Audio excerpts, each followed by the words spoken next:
Let me just put my tit back in my bra. Fuck. I can just feel my nipples scraping against my jacket. I've only been recording for 2 minutes and 16 seconds Porn. and already Straight have a into bilateral nip slip.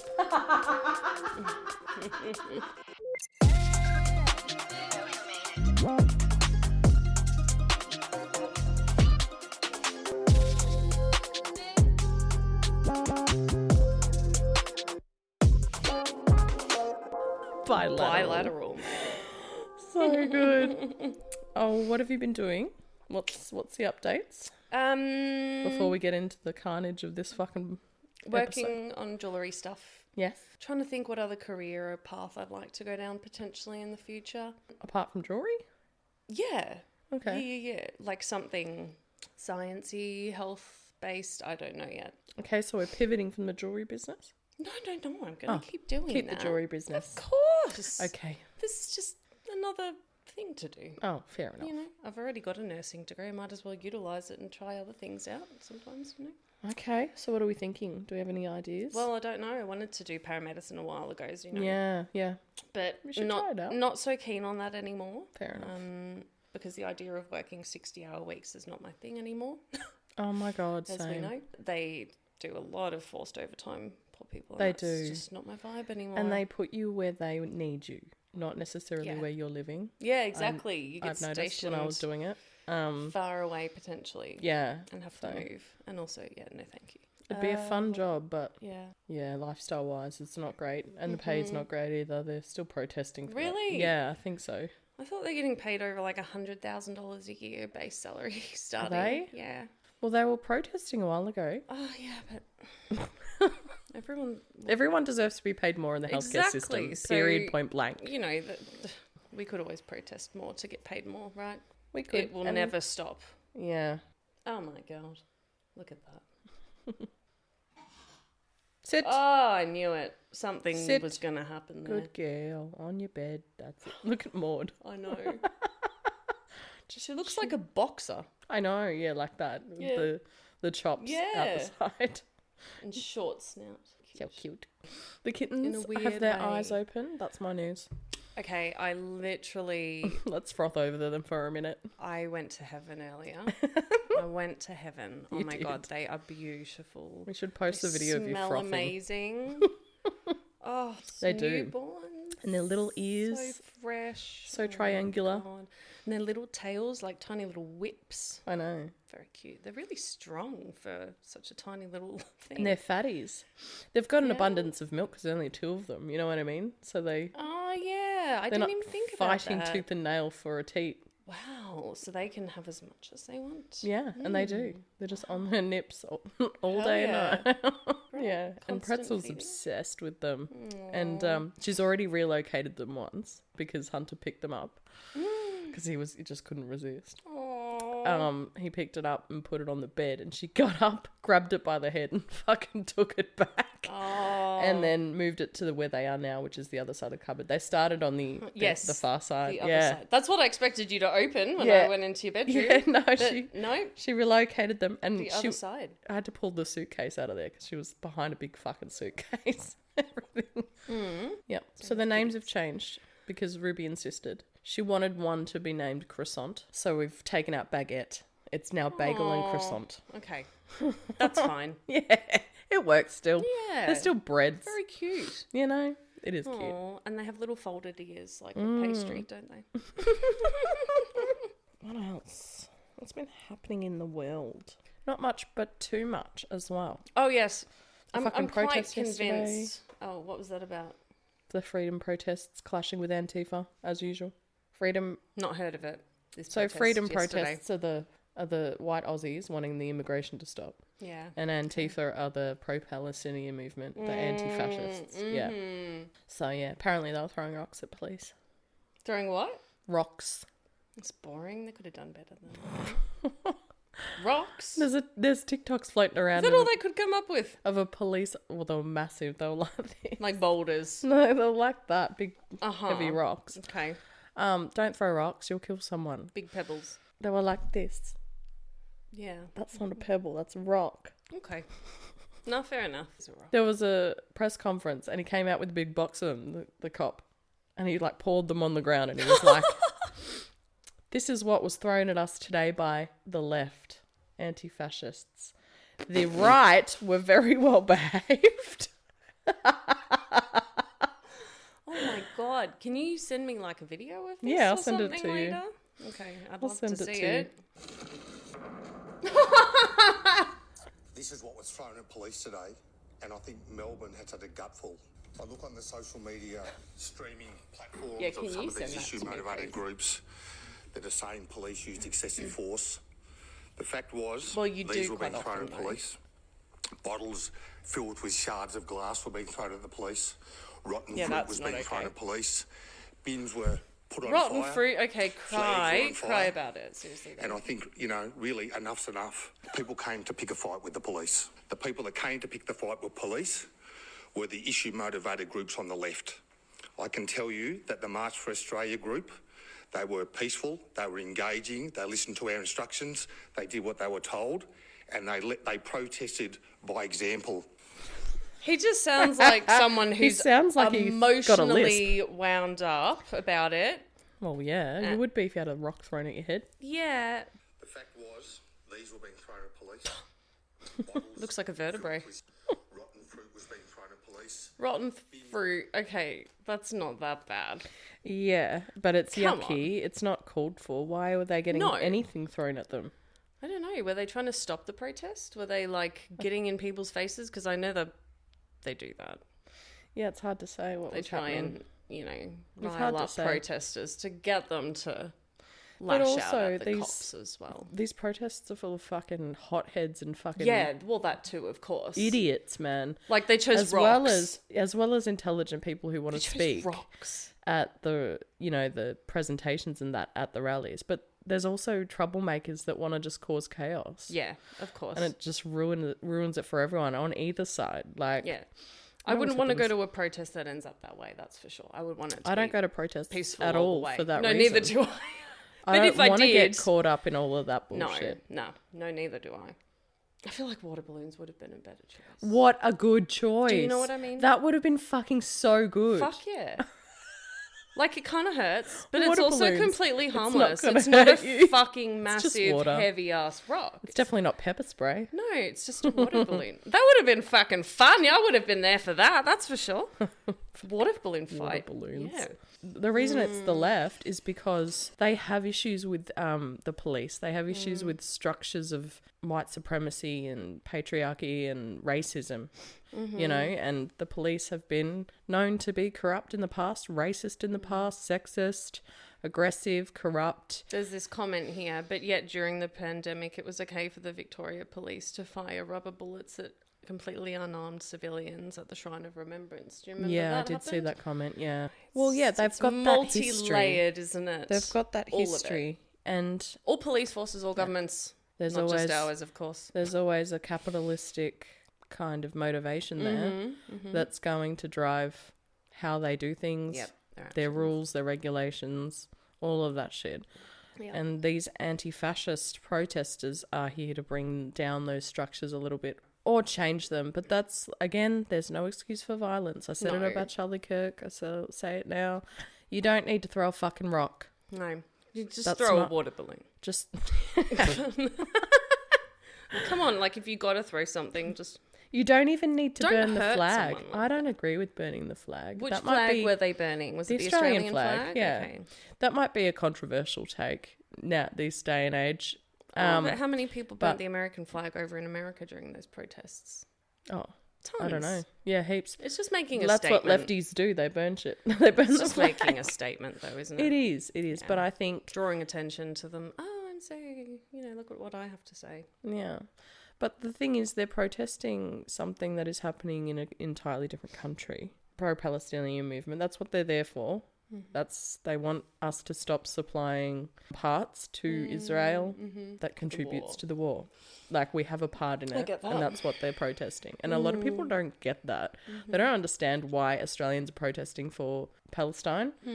Besides the fact that it's completely wrong and horrific, and we're literally seeing a genocide online as in front of our eyes. Like, every second video is a fucking child dead and maimed and whatever. There's also the fact that we're playing a part in it. Even if, what's his name? Elbow said that it was a genocide, or he recognised that Palestine is a state, and they want a 2-state solution or whatever the fuck. I don't know. I'm not that deep into it. But I just think, so nuanced, you know, so many different opinions, and information is it's all saturated the internet. No one knows what to believe, and there's so many far right and far left people that it's like absolute chaos. And I thought the war was ended. Nah, definitely not. What is this that Trump It's just a was going ceasefire. on about? Okay. It's a ceasefire to get back the hostages. Right. But do you think they'll stop invading? Israel wants the beachfront for tourism. Sorry, but Because that gonna wanna whole go there Gaza after Strip is this? right on the coast. So who's going to want to go there after all of this, though, anyway? they'll just bulldoze it for and a start long again. time. Yeah, no I can't one. imagine people being No one. tempted to go see that place for a while. Yeah, but, you know, eventually it'll get forgotten and then the tourism will come back. And Yeah, I guess you're right. You Yeah. are right. people move on. They forget. Yeah, especially in 50 to 100 years now. Yeah. Now it definitely won't matter. People are visiting Germany, Yeah. you know? Horrific Horrific things happened there. Yep. True. Although it's like hard to see, you know, a place of remembrance in Palestine put in there by Israel, because it's just like they're still in power, you know? Instead of like, you know, Germany kind of had to, they all got punished for their war crimes. I don't see Israel being doing that. If Not in they've this got day and age. Donald Trump as an alliance, you know? Oh, whatever. This is not Too what our much podcast boring is about. shit. Anyway, on to more depressing shit. Excellent. We're doing part 2 of Lake Ellis. And today, I think, well, I'm going to need to do a part 3. Sorry. Oh, are you serious? Yes, I am. Not today, Wow. though. Because, yeah, this is very trigger warning content heavy, this one. And then the next one will be sort of how it all got shut down and what happened to these people. And I'm thinking I'll do like some personal stories from patients that have come out, survivors. But anyway, once again, trigger warning: sexual abuse, physical abuse, psychological abuse to children. Okay, if this is particularly hard for you to hear, maybe just skip it. All right. So as I was saying where we left off, sexual abuse was common in the unit. 2 nurses, Mr. Lawrence and Mr. Blackmore, like as we mentioned, were implicated in many of the allegations of serious and repeated sexual abuse to these kids. Another nurse, Mr. Brian Poltridge, was jailed in December of 1972 for indecently assaulting a boy in the unit also. One girl survivor said she was raped many times by Dr. Leakes in the unit, the lead psychologist, yeah. She recalled that these assaults happened after she was injected with an unknown drug and put to sleep. So the paraldehyde, I would say. She says, I don't remember a lot of what happened because of the drugs he would inject into me. The first time he did this, I woke up and he was standing at the end of my bed. My top had been pulled over my breasts and my jeans were down to the top of my thighs. He put me back to sleep again, and when I woke up for a second time, he was gone. I was sore and sticky between my legs. I felt drunk and ready to pass out. I knew that he had raped me. Ew.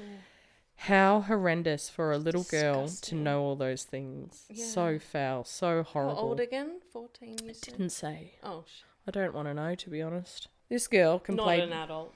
Definitely not. Definitely not. This girl complained to staff, but they refused to believe her. One nurse said it was her imagination playing up. The fuck?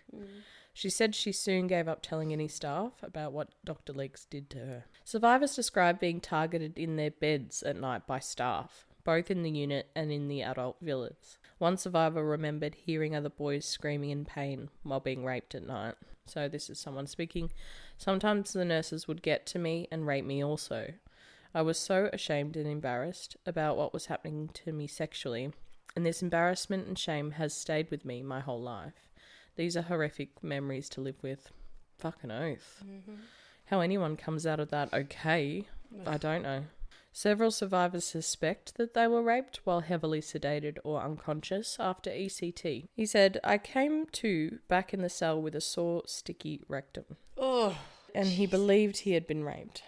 He said, I have flashbacks about this, but no clear view of the person. I was left in the cell after that ECT for 2 or 3 days, cold, naked, with one blanket and a bucket for a toilet. Ugh. Another said he believed he had been abused after being given paraldehyde injection, which a nurse told him it was something to help him sleep. But it completely knocked him out, and when he woke the next morning still feeling groggy, he noticed he had a sore bottom. I stuck my hand down my pants and I found I was bleeding from the anus. I really do not know for certain what happened, but I suspect someone sodomized me. However, as I was completely unconscious, I am simply not certain what happened. Other survivors said staff members threatened them with electric shocks if they didn't cooperate. A nurse told one girl no one would believe her anyway if she complained later, and she would be labelled a liar. He then said that liars get shock treatment around here, or words to that effect. He raped her, but despite the pain, she was too scared to cry out due to the threat of ECT. Another survivor said a teacher made him pull down his pants, after which the teacher masturbated himself and then threatened him with the thunderbolt from Dr. Leakes if he told anyone. Many survivors also told their stories about sexual abuse by their peers and how the hospital administration failed to keep them safe. Children and young people were sexual prey for bigger, older boys who competed with each other to get to the young ones. Although this didn't excuse it, we now know that most of these boys with harmful sexual behaviours had themselves experienced sexual abuse, both at the unit and before admission. One teenage girl described witnessing sexual abuse in the hall. This is horrible. There was a stage in the hall with curtains. I clearly remember someone pulling back the stage curtain, and a girl from our villa was being violently raped on the stage by a boy from Villa 7. He didn't stop even though he was completely exposed, standing facing the hall, facing all of us, with her in front of him. Staff pulled him off her. She was so drugged, so defenceless, so completely incapable of protecting herself. I cry again recalling that experience and thinking about her. Just fucked up. There's no protections for these kids. The people supposed to protect them are doing the same thing. Many survivors also talked about the sexual abuse perpetrated by adult patients of Lake Alice. Much of this abuse occurred when children and young people were housed with adult patients and not supervised properly by hospital staff. One boy was sexually abused every night by an adult patient in the adult villa he was placed in. He said, "This patient took advantage of the fact I was smaller and more defenceless. He told nurses about the abuse, but they told him to be quiet." Another boy also recalled frequent sexual abuse by adult patients, saying that they pretty much had free reign, particularly at night, as the nurse only came around once, and our dorm wasn't even locked. So the adult patients can just roam around, sounds like. What's the fucking point? I know. Why would you let them do that? I don't know. At all. You put them in a psych hospital because they're such a risk, apparently, to people. They can roam around the villas? Yeah, exactly. The fuck? That makes zero no sense whatsoever. Other abuse happened during joint social events with patients from the children's unit and adult patients. The survivor recalled being groped by an adult patient during a disco.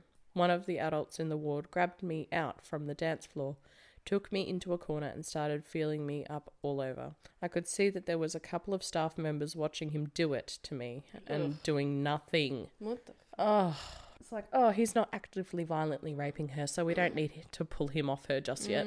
Like what? Gross. They were just allowed to get away with it, it seems, Yep. most of the time. They didn't give a fuck. No.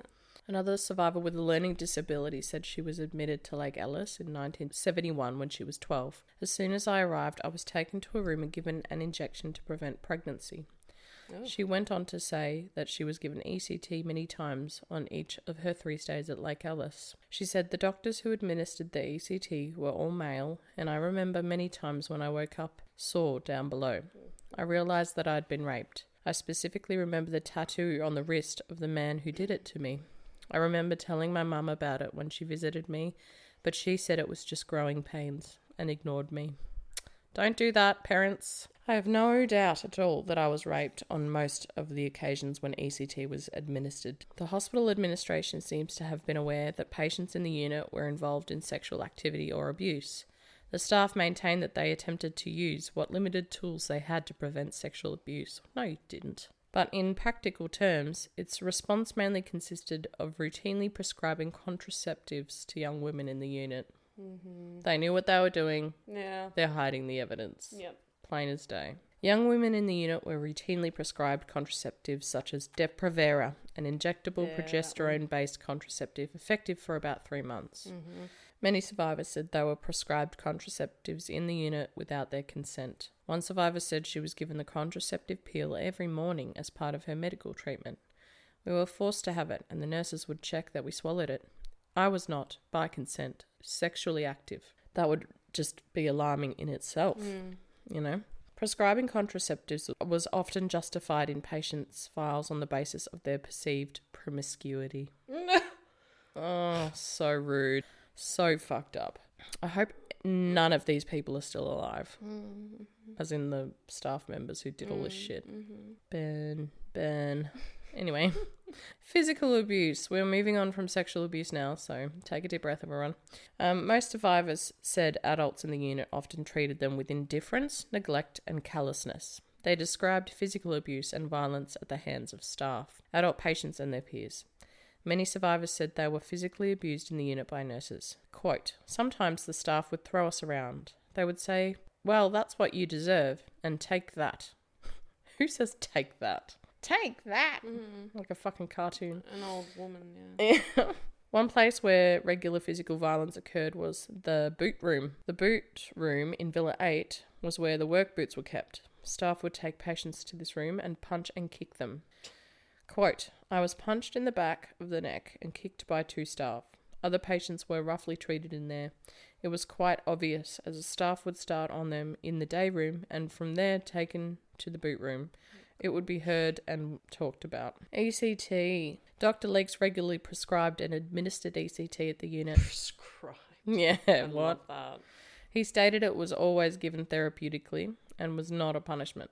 Survivors say otherwise. Dr. Leakes used what was called the glissandro technique for ECT. The glissandro technique was primarily employed before muscle relaxants were a thing. It modified increasing the current intensity from a very low level, where the patient was awake, to the chosen maximum strength, when the patient would be unconscious. So it's like increase it slowly and render them unconscious with pain? I don't know. Yeah. Over a period of 1 to 2 seconds. Dr. Leakes said this technique did the job of anaesthetic by producing a rapidly rising form of electric current that put the patients out almost immediately, but allowed the contraction of the muscles to happen slowly. He said some patients experienced transitory headaches and nausea, but this resolved quickly. For these reasons, he said there was no need for there to be an anaesthetic given.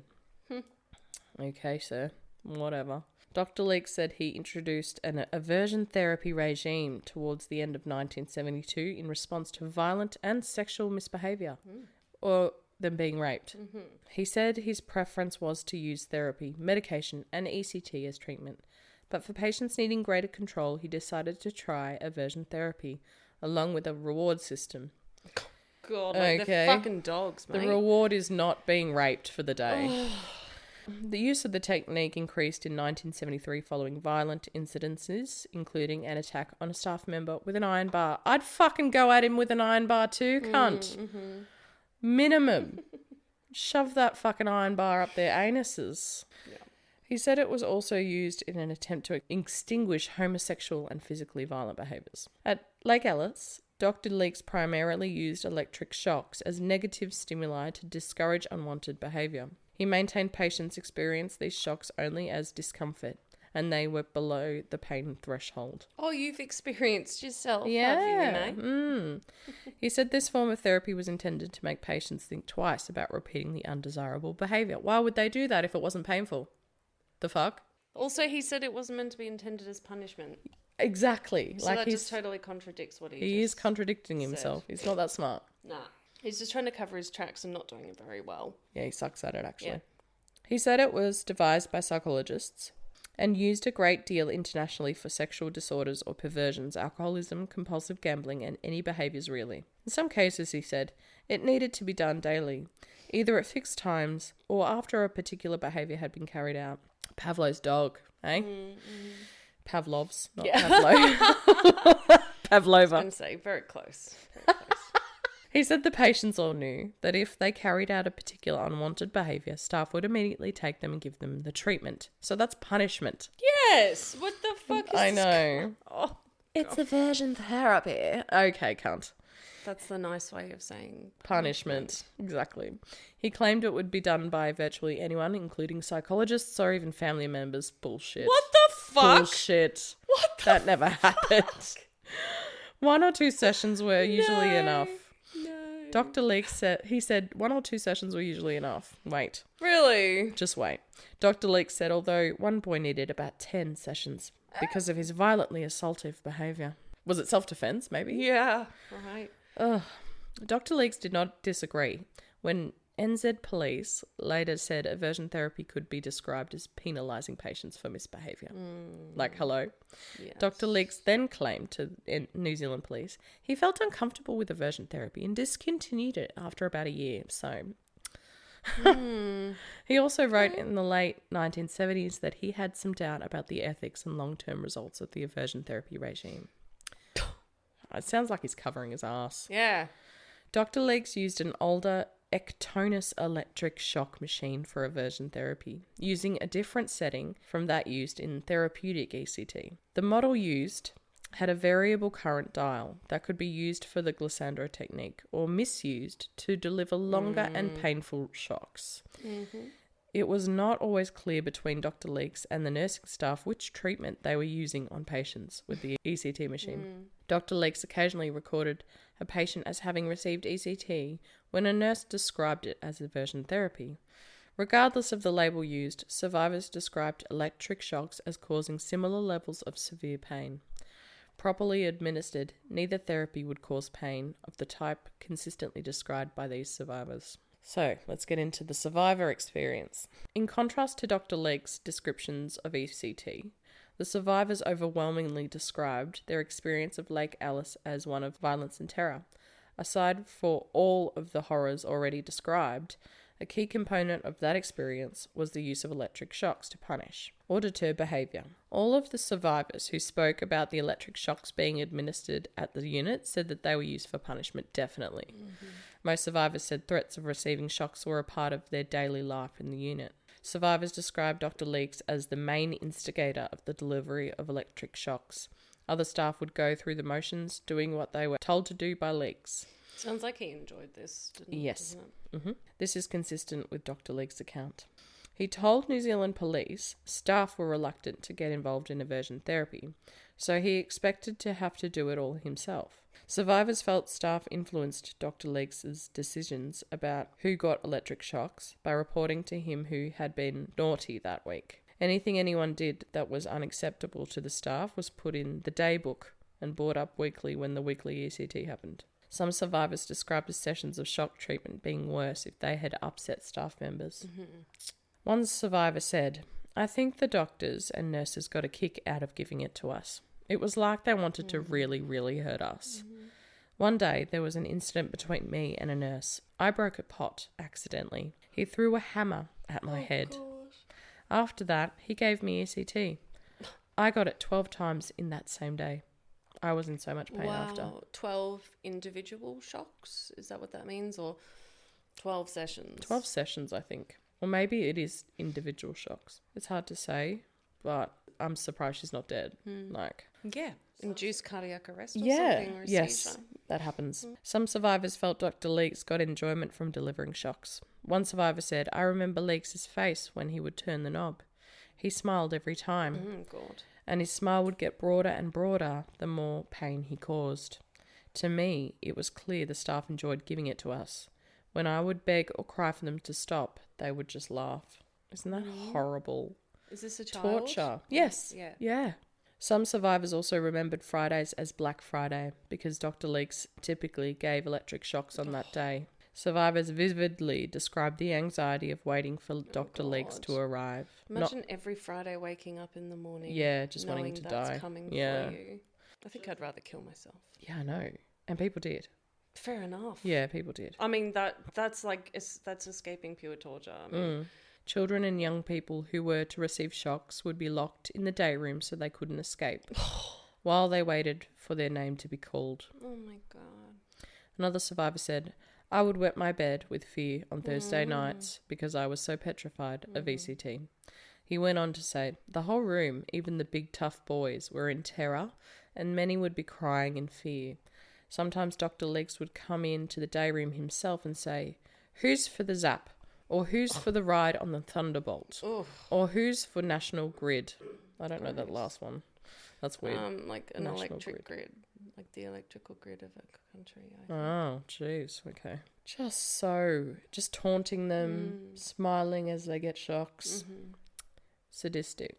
Children waiting for ECT would urinate or defecate themselves in fear, or others would be in the fetal position. Oh, poor babies. Some kids would try to escape out the windows. Another survivor said, "We could see the children being physically dragged up for it. We could hear the terrible screaming. After their ECT, the children were put on their bed in the upstairs dormitory near the ECT room. We could see them being brought down, half dead, looking hours later for dinner. When they were watching television in the lounge, they knew when shock treatment was happening because stripes would run across the TV screen. Oh. Like a horror movie. Yeah. Like the fucking Green Mile when they're running the electric chair. So bad. When Dr. Leeks gave shock therapy, the doors to the day room and the room where ECT was given were left open. In the day room, the boys could hear the screaming and cries of pain from those who were getting it. Another survivor said just seeing them was terrifying. Like, that in itself, like, even if it is aversion therapy, that is just so over the top, so overboard. Like, take away the fact that he's doing it to induce pain. Like, letting others hear it, it's not therapy. You're terrifying them. You're inducing trauma. Another survivor said, just seeing them was terrifying. Some had water dribbling down their temples, some had blood coming out of their mouths, and all of them were dazed. Sometimes they had to be carried downstairs, and sometimes they were unconscious. There were children aged 5 and 6 who received ECT. I recall seeing ECT administered when I was on cleaning duty to a boy who was 9. I saw the marks on his temples after he had it and heard his screams. Many survivors said Dr. Leeks would turn the electricity dial up and down again, so they repeatedly lost and regained consciousness.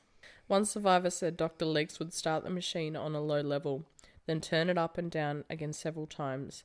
He described a second button, which, if pressed, would knock survivors out instantly. He said he was fully awake for all shock treatments. He said it was the most painful thing he had ever experienced in his life. He would scream his lungs out because the harder you screamed, the more bearable it was, even though there was only a tiny hole in the mouthguard through which you could scream. Oh my God. Just being gagged as well. Yeah. Some survivors describe very little aftercare following shock treatment. For example, one survivor said, "When he finished shocking us, we were wheeled back into our wards. They would unbuckle the straps that was holding us down and roll us off the beds, where we were just flicked off like rag dolls. It would take about 5 or 6 hours to come out of it." A survivor described being carried out after receiving ECT and dropped into a cold water bath. What? Wake Unconscious? up. Wake up. They could drown. Time for dinner. The fuck? They're so cold and heartless, aren't they? Yeah, they are. 2 survivors were given ECT despite suffering from heart problems. On admission to Lake Alice, one patient's medical file said he had a heart problem. One survivor recalled after receiving electric shock treatment, he spent about a week and a half in hospital and was on a respirator because he was having heart and breathing difficulties. He was in arrhythmia, probably. Yeah, they absolutely annihilated him. As an adult, a surgeon told him his heart condition meant he could never have been given ECT and that he was lucky to be alive. Wow. Crazy. His experiences with ECT had exacerbated his ongoing heart problems. He also had a heart operation as a young boy, so this would have been obvious to staff from the large scar on his back. I can totally see how that would worsen your heart problems going through something Yeah. like that. But they Stress and... they can't claim that they didn't know because it was in his file and he had a scar. Yes, Like, of course. come on. Yeah. Staff recollections of Dr. Leeks and his practices were mixed. Nurse's aide Dennis Heselton said, "When he worked with Dr. Leeks, he honestly believed the psychiatrist had good intentions of helping young people to behave more positively." Former nurse Brian Stabb recalled Leeks having a genuine concern for his charges, yet at other times Dr. Leeks was seen as omnipotent and unreasonable, and a man who put himself above being personally affected by administering aversion therapy, and in so doing failed to recognise the development of his own sadism and that of some of his staff. One nurse later expressed his discomfort to Dr. Leakes about the way our boy had been treated. He recalled that Dr. Leakes reprimanded me and told me very clearly that it was not my place to question his clinical judgment, and then if I continued to do so, he would arrange to have me transferred to another villa. He also told me that I should consider my position in the hospital and my reliance upon hospital housing. So just casually threatening. Yeah. Mr. Stubbs said this threat had a profound effect on him, and his relationship with Dr. Leakes was never the same. Probably a good thing, mate. Mm-hmm. Another hospital worker stated, I do not really like to think of the ECT given in the unit as having been punishment, but if I am being truly honest, it was punishment. The fuck? Just gaslighting yourself so that you can get through the day. With Dr. Leakes, if a patient did something wrong, the response would be to give them ECT. I did not agree with how Dr. Leakes administered unmodified ECT, and for the part I played in that, I am sorry. I'm sure that there are plenty of people who worked there who deeply, deeply regretted it. Yeah, later.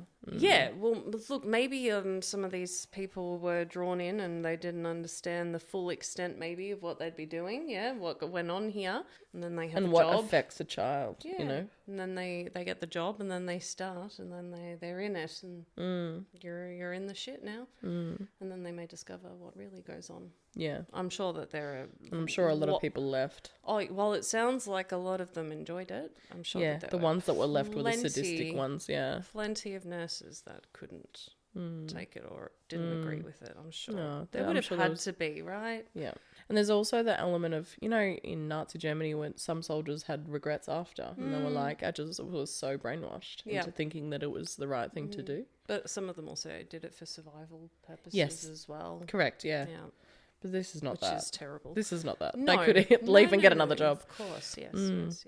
In 2001, Crown Law asked Dr. Leakes' first wife, Priscilla Leakes, what she considered Dr. Leakes' purpose was in giving electric shocks. She said they were intended as a controlling device to modify children's behaviour, and at times, in her opinion, there were elements of punishment in the handling out of ECT.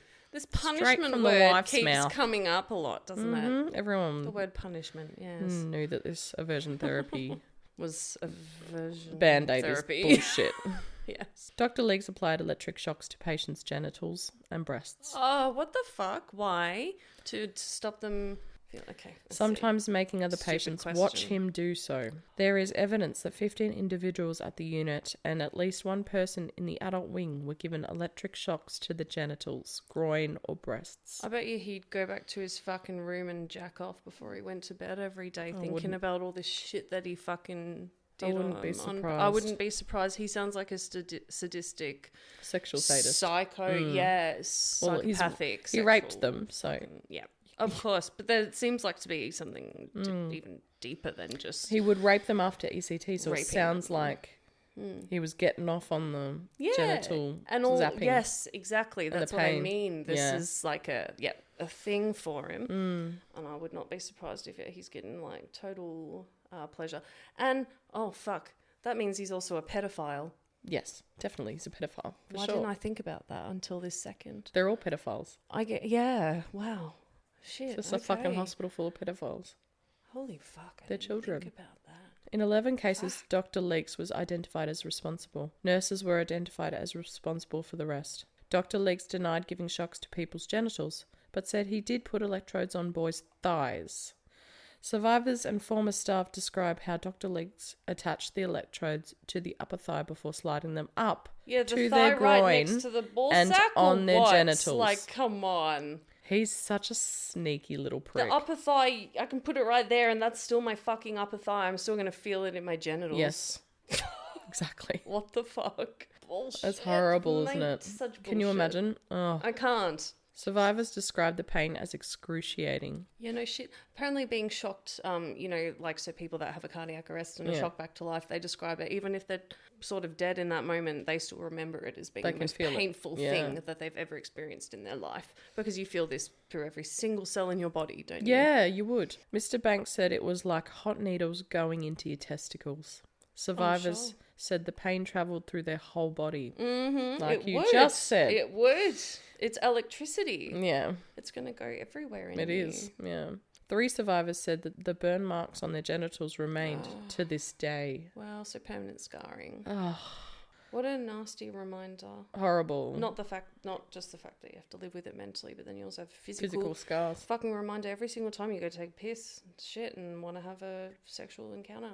It's the burn marks from your abuse. Yeah, as a child, nonetheless. One survivor said Dr. Leaks put electrodes on her breasts, and she was aware of other girls who had experienced the same thing. Perceived homosexuality was a common justification for giving boys electric shocks to their genitals. The justification was used in 5 of the 12 cases in which we found boys were given shocks to their testes. One of the 5 told us Dr. Leaks put electrodes on his temples, arms, hands for resisting ECT, on his legs for kicking, and on his genitals for masturbating and participating in homosexual activity. Dr. Leaks would say, "Let's cure your sexuality the hard way." As if Dr. Leaks isn't homosexual himself. Other reasons for getting shocked on the genitals included refusing medication and bedwetting. Mm-hmm. Oh, bedwetting? That'll help. Yeah, Every fucking kid almost goes through a bedwetting stage. Dr. Leaks and staff would make other patients watch them giving shocks to a patient's genitals and made some patients give the shocks. One survivor said Dr. Leaks punished him after a boy complained that he had abused him, an allegation the survivor denied. Dr. Leaks made the boy give the survivor electric shocks to his genitals, saying it was his last chance to exact punishment. The boy then held the electrodes on either side of my penis. He said, "This caused unbelievable pain. It was agony." Making other kids do it and the guilt that they would come from that as well. One survivor said he witnessed a kid being given electric shocks to his penis. He heard the survivor screaming and sneaked upstairs to investigate. He poked his head around the door and was shocked to see that the staff had wrapped his penis in gauze and then attached electrodes to it, and then proceeded to zap him. On another occasion, Dr. Leaks made a group of boys give this survivor electric shocks for abusing them. One boy complained of receiving electric shocks on his genitals from Dr. Leaks in a sworn statement to the Citizens Commission on Human Rights in 1978. He said Dr. Leaks gave him ECT below the belt and on his private parts. He said he took his statement to the New Zealand Police and the Department of Health. No investigation eventuated, so the police clearly didn't give a fuck either.